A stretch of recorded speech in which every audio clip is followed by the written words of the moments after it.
5월 23일 목요일 아침인데요.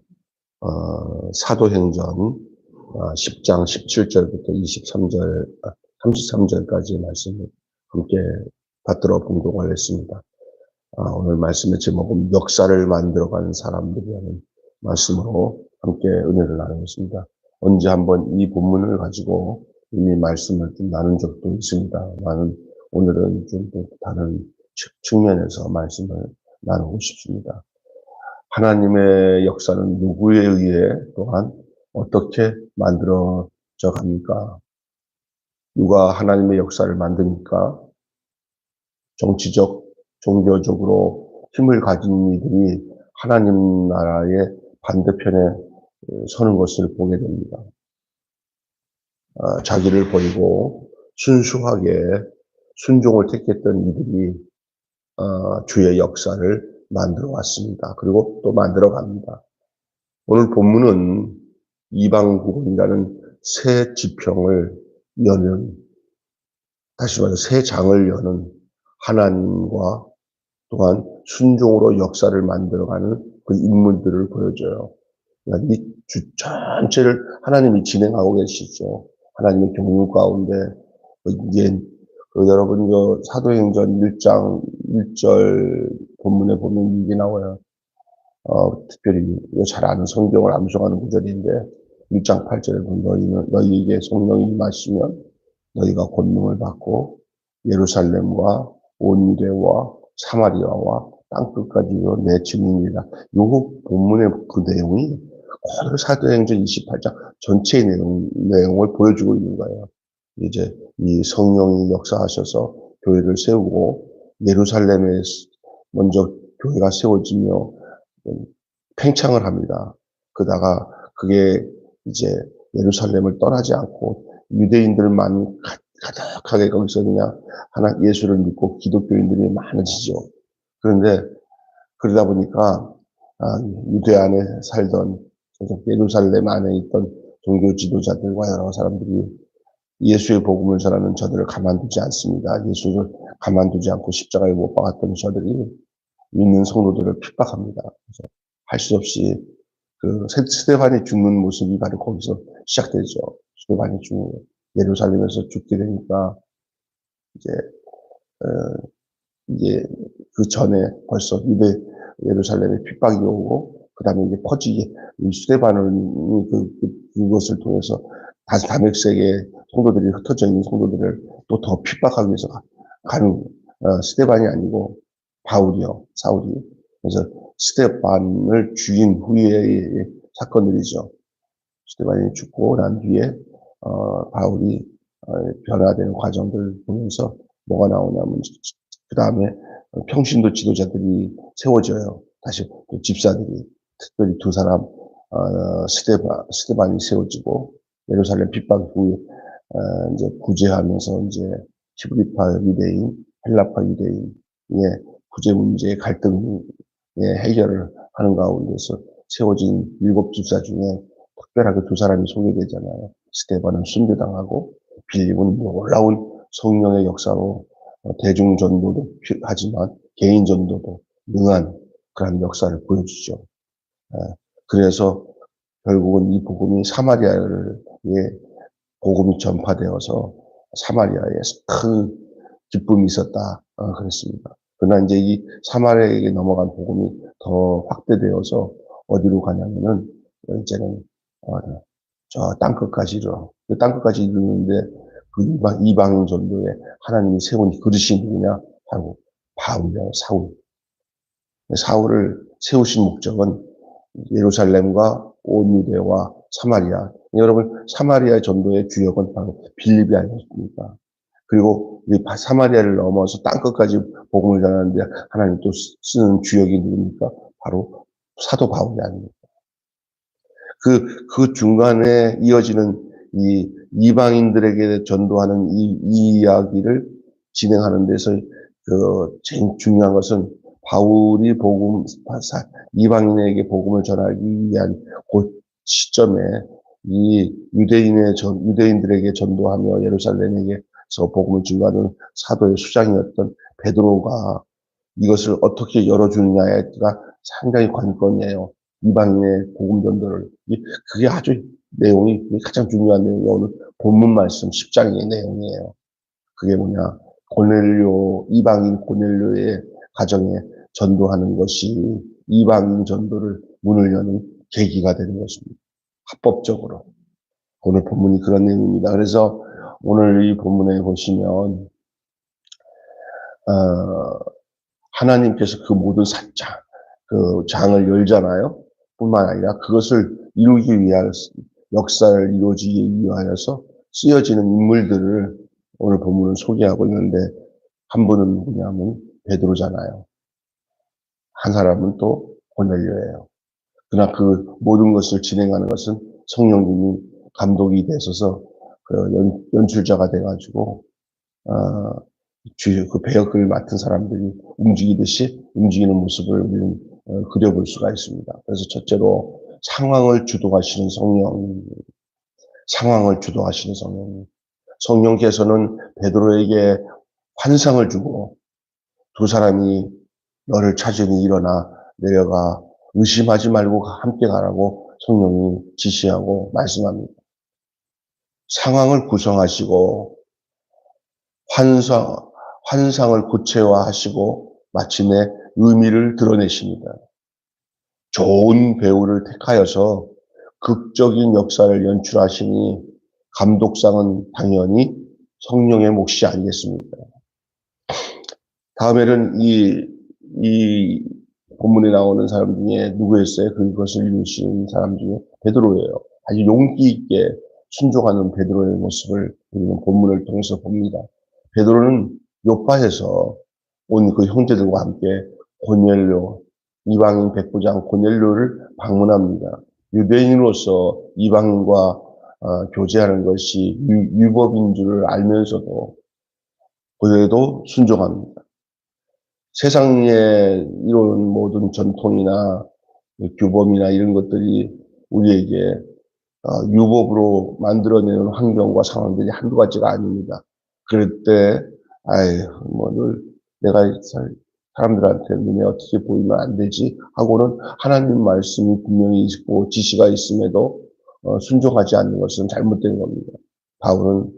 베드로는 바로 이 사실을 뛰어넘어서 하나님의 지시함을 따라 이방인들과 교제하는 것이 율법인 줄 알면서도 순종을 합니다. 순종을 신념이나 율법의 간섭보다도 우선하는 이가 역사를 만들어냅니다. 순수하고 과감한 순종은 연출자의 의도를 성취하고 그걸 빛나게 만드는 것이죠. 그래서 이 베드로의 역할이 얼마나 큰지 본문을 우리에게 보여주죠. 이거 굉장히 중요한 것은 이방인에게 복음을 전하는 장이 열려지는 그 놀라운 첫 번째 사실이 오늘 본문의 내용이에요. 이것이 의미를 주는 것은 정말 중요한 거예요. 아까 전에 사도행전 1장 8절에 마지막이 뭐냐면 땅 끝까지 내 복음을 증거하는 것이 될 것이다. 성령이 임하시면. 그것이 이제 이루어지는 그 시점이 바로 오늘 베드로의 순종이에요. 베드로의 순종. 또 한편에 베드로에게 그렇게 성령의 인도하심의 역사가 나타나는 그 시점에 같은 시각에 또 한 곳에서 또 한 사람이 준비되고 있었습니다. 그것은 베드로를 초대해서 겸손히 말씀을 받기로 그걸 이어가는 그 상황을 이어가는 한 사람 하나님 그를 택하시죠. 겸손히 하나님의 말씀을 사모하는 고넬료의 모습이 나타납니다. 고넬료는 지인들을 불러 모아놓고 그 베드로를 기다립니다. 전에 제가 말한 것처럼 마치 부흥사경회에 강사를 초청해놓고 기다리는 그 아주 애틋하게 그 사모하는 그 성도들의 모습처럼 이 고넬료가 자기가 아는 많은 사람들을 다 불러서 베드로 선생님이 오신다 하면서 저들이 사모하는 마음으로 베드로를 기다립니다. 그리고 베드로가 찾아오자 그에게 엎드려 절합니다. 그러니까 베드로가 이러지 마라. 나는 사람이다. 나한테 이렇게까지 하지 말라고 얘기하는 모습도 우리 보죠. 주께서 보내신 사람을 맞이할 때 이 고넬료와 그 사람들은 하나님을 모시듯이 모셨습니다.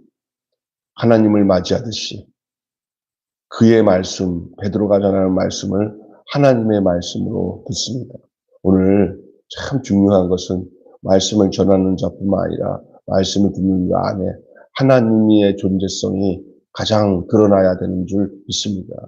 그래서 그 베드로의 말을 하나님 말로 들었을 때 그 청중들, 그 청자들, 다시 말해서 말씀을 듣는 사람들이 마음이 어떻겠어요? 우리가 특별히 이렇게 눈에 보이지 않는 하나님이 아니라 눈에 보이는 하나님의 사자가 하나님으로 보여서 그 말씀을 전하는 것처럼 그렇게 간절한 마음으로 말씀을 받을 때 바로 거기에 은혜의 역사가 하나님의 기적의 역사, 성령의 역사가 나타나게 되는 줄 믿습니다. 그의 말씀을 하나님의 말씀으로 듣는 합니다. 순전하고 간절한 심령으로 듣는 자들에게 은혜를 하나님이 주십니다. 오만은 말씀을 고사하거나 가난한 마음은 말씀을 통한 결실을 얻게 하죠. 저기 보십시오. 오늘 중요한 말씀은 뒤에 코람데오가 나와요. 코람데오는 뭐냐? 하나님 앞에서라는 뜻입니다. 오늘 저들이 베드로를 맞이할 때 뭐라고 얘기하냐면 하나님 앞에 모였나이다 그랬어요. 이 말을 할 때 우리는 기억나는 것이 있습니다. 구약에 바로 요셉은 시험의 환경, 죄를 지을 수밖에 없는 그런 환경에서 그는 내가 어찌 하나님 앞에서 득죄하리이까. 이것은 누구예요? 보디발 장군 아내가 유혹할 때 그가 선언했던 선언 아니에요. 내가 어찌 하나님 앞에서 이렇게 말씀을 들을 때도 하나님 앞에서 인생을 살아가다가 보면은 시험의 역사와 유혹의 역사가 올 때도 하나님 앞에서 이 코람데오 이것이 얼마나 중요한지 말로 다 할 수 없는 줄 믿습니다. 이 베드로의 이 메시지를 듣고 난 뒤에 나타난 그 다음 모습은 오늘 본문 33절 이후에 내일 본문에 더 구체적으로 나올 내일 그 말씀을 함께 나누기를 원합니다. 오늘 본문 전체의 말씀은 한마디로 성령의 음성에 순종하는 사람에 의해서 역사는 이루어진다. 성령의 음성에 순종하는 사람들에 의해 역사는 이루어진다. 이 사실을 기억하면 그러면 우리는 어때야 됩니까? 오늘도 우리가 늘 성령님을 환영하고 인정하며 성령님의 역사하심에 예민하게 반응하며 살아가면 그것을 통한 역사가 하나님의 기적과 능력과 하나님이 이루실 일들에 대한 일들이 계속적으로 진행되어진다는 사실을 잊지 마는 귀한 아침이 되시기를 주님의 이름으로 축원합니다. 기도하겠습니다. 그렇습니다. 하나님 아버지, 성령의 음성에 순종하는 사람들에 의해서 하나님의 역사가 이루어지는 줄 믿습니다.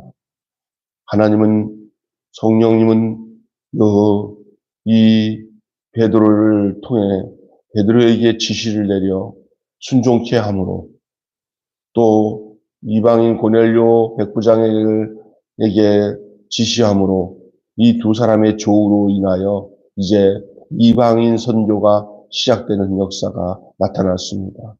하나님 아버지, 이 복음 전파는 교회가 세워지면서 이것이 점진적으로 예루살렘, 온 유대, 사마리아와 땅끝까지 이루어진 이 사도행전 전체의 이 이야기가 이 한 구절 사도행전 1장 8절에 다 담겨져 있는 줄로 믿습니다. 그래서 사도행전 전체의 내용이 한마디로 1장 8절은 오직 성령이 너희에게 임하시면 너희가 권능을 받고 예루살렘과 사마리아와 땅끝까지 이르러 내 증인이 되리라. 이 땅끝으로 진행되는 이방인 선교의 그릇으로 하나님은 나중에 바울을 세우지만 바울이 그 그릇의 사역을 그 이방인 선교의 사역을 전에 먼저 베드로를 통해서 그 이방인의 성령이 임하고 이방인들이 하나님의 말씀을 온전히 받았다는 분명한 이 증거를 나타내시는 그 사건이 바로 사도행전 10장 내용인 줄로 믿습니다. 이 사도행전 10장의 이야기가 얼마나 중요한지 우리는 걸 깨닫게 하시고, 지금도 피부색도 다르고 언어도 다른 저 이방 땅 하나님 아버지 세계 곳곳에 복음을 증거하며 선교사를 나온 선교사들에게, 그들에게 오늘 이 베드로에게 충만히 임했던 성령의 역사로 인하여서 선교의 역사가 써나가는 아름다운 역사가 늘 있는 줄로 믿습니다. 오늘 이번 돌아온 주님, 우리가 가정의 달 맞이하여 선교주일로 아버지 하나님, 우리 선교사 김관주 목사님을 초청해서 우리 성도들이 다 함께 하나님 그 선교의 현장에서 나타난 모든 하나님의 역사하심들을 함께 나눌 때 큰 은혜의 시간이 되어줄 수 있도록 하나님 인도하여 주시옵소서. 우리 주 예수님의 이름으로 간절히 기도하옵나이다. 아멘. 주님 가르친 기도로 마치겠습니다. 하늘에 계신 우리 아버지, 아버지의 이름을 거룩하게 하옵시며 아버지의 나라가 오게 하시며 아버지의 뜻이 하늘에서와 같이 땅에서도 이루어지게 하소서. 오늘 우리에게 일용할 양식을 주옵시고 우리가 우리에게 잘못한 사람을 용서하여 준 것 같이 우리 죄를 용서하여 주시고 우리를 시험에 빠지지 않게 하시고 악에서 구하소서. 나라와 권세와 영광이 영원히 아버지의 것입니다. 아멘.